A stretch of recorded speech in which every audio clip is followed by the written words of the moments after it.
नमस्कार शेतकरी मित्रांनो, आज आपण ही गणेगाव आगाळे म्हणून गाव आहे, तालुका शिरूर तसे जिल्हा पुणे. तर या भागामध्ये 1 वर्षापासून SCT वैदिक टेक्नॉलॉजी वापरणारे शेतकरी, तर त्यांचा मागचा पण कांद्याचा अनुभव आहे. इथं हा हायवे जातो, तर हायवेच्या पलीकडे एक प्लॉट होता आणि त्यांचा हा एक प्लॉट आहे आणि ड्रॅगन फ्रूटला पण ते लागवडीपासून वापरत आहे. तर एकूण क्षेत्र किती, कोणत्या कोणत्या शेतामध्ये कोणतं कोणतं पीक आहे? आता क्षेत्र आपण SCT मध्ये 4 एकर क्षेत्र घेतलं. 4 SCT वैदिक मध्ये 4 एकर क्षेत्र. काय काय आहे त्याच्यामध्ये? आता कांदे आणि 1.5 एकर ड्रॅगन. कांदे किती आहे? कांदे हे 2 एकर आणि पहिले 1 एकर. 1 एकर म्हणजे 3 एकर होते आणि ड्रॅगन 3 2 एकर. हो. आता हे कांदे कधी लागवड केलेली तुम्ही? ही 2-3 जानेवारीची. 2-3 जानेवारीची. जानेवारी, फेब्रुवारी, मार्च, एप्रिल म्हणजे 3.5 महिने झाली, बरोबर ना? 3.5 महिने झाले. आता 3.5 महिन्याचे कांदे झाले आणि त्याच्या आधी पण तिकडे प्लॉट होता, तो कोणता होता? तो हळीव होता, हळीव होता ना? लाल कांदा. तर कशा पद्धतीने याला ट्रीटमेंट केली तुम्ही?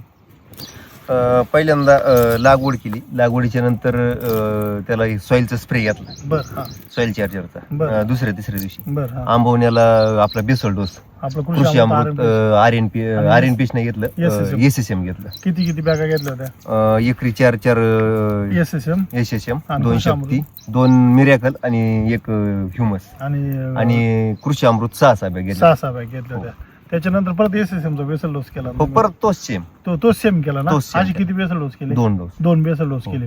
आता जर पाहायला गेलं तर कांद्याची साईज बघा ना तुम्ही सर, म्हणजे कांद्याची जर साईज बघितली आणि मुळी जर बघितली तर कांद्याची मुळी बघा तुम्ही, म्हणजे एकदम जबरदस्त. एवढी जाड मुळी कांद्याला राहत नाही. ही मुळी जर पाहिली तर एकदम जाड आहे आणि कांद्याची साईज पाहिली आणि गोलाई जर पाहिली, कलर जर पाहिला तर एकसारखा आहे. हो. आज तुम्ही कुठेही बघा कांदे तुम्हाला वाढलेले दिसणार नाही, पण साईज जर खाली बघितली, आता इथं जर कांदा उपडला आपण तर हे पहा, म्हणजे साईज जर पाहिली तर किमान 300 ग्रॅमच्या पुढेचे, 300-350 ग्रॅमच्या पुढे.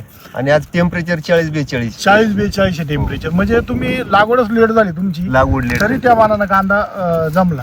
म्हणजे आम्हाला तर शंका होती की एवढ्या टेम्परेचर मध्ये कांदा होईल का नाही होईल. साईजच होती का नाही? हा. आता तुम्ही टेक्नॉलॉजी कसं काय, म्हणजे युट्यूब पाहून वळाली का? हो, पहिल्यांदा युट्यूब पाहूनच बरं, वळाली. ते कोणत्या पक्याला वापरलं पहिल्यांदा? पहिल्यांदा स्टार्टिंग ड्रॅगनला वापरलं. आता इकडे जर पाहिलं आपण तर ड्रॅगन फ्रूट 2 एकर आहे आपला ना. म्हणजे आज जर पाहायला गेलं तर तुम्ही सगळ्या म्हणजे शेताला वापरताय. हो.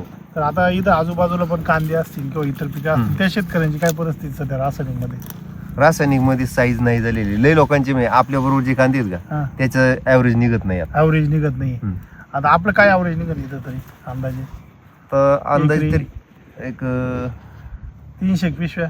हो 300 300 पिशव्या निघायला पाहिजे, पुढे निघायला पाहिजे. आणि आज जर पाहायला गेलं तर प्रत्येक भागामध्ये गारपीट होऊ राहिली. एप्रिल महिना आहे, प्रत्येक ठिकाणी. तुमच्याकडे काय तसं काही अजून अजून तो प्रकार नाही? म्हणजे तुम्ही अजून व्यवस्थित आहे, हो. तुमचं पीक पण व्यवस्थित आहे. पीक व्यवस्थित. आता जी शेतकरी वापरताय SCT वैदिक किंवा जे वापरत नाही त्या शेतकऱ्यांना काय सांगशाल तुम्ही? जेणेकरून आपल्याला जर शेतीत यशस्वी आणि आपला जो कष्ट कमी करायचा असेल तर SCT वैदिक वापरणे वापरलंच योग्य. पाहिजे. हो.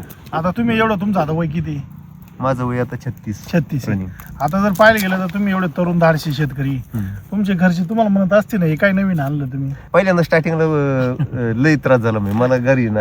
घरी म्हणायचे एवढे रोख पैसे द्यायचे किंवा काही करायचं, आणि पहिल्यांदा स्टार्टिंगला रिझल्ट नाही भेटत ना, लगेच नाही. घरचे म्हणले की नाही हे वापरून काय उपयोग नाही, इकडनं आपल्या 2-4 गोण्या घेऊन या, द्या टाकून. पण म्हणलं नाही, आपल्याला हेच एकदा वापरायचं. उतरलं ना की हेच बघायचं. आता तुम्हाला रामसरांनी एक व्हिडिओ मध्ये ऐकलं की तुम्ही, पहिला डोस कशासाठी राहतो? मातीसाठी. मातीसाठी, दुसरा डोस कशासाठी? पिकासाठी. आणि तिसरा डोस आरोग्यासाठी. असे जर आपण 3 डोस बेसल डोस जर केले तर 100% माती आपली सुपीक होते आणि पीक पण जोमदार येतं. आणि महत्वाची गोष्ट सांगायची की तुम्ही आता रेग्युलर 1 वर्षापासून वापरताय, तुमच्या शेतामध्ये पण फरक पडला असेल ना? हो, रान थोडस हार्डपणा कमी झाला, भुसभुशीत झालं.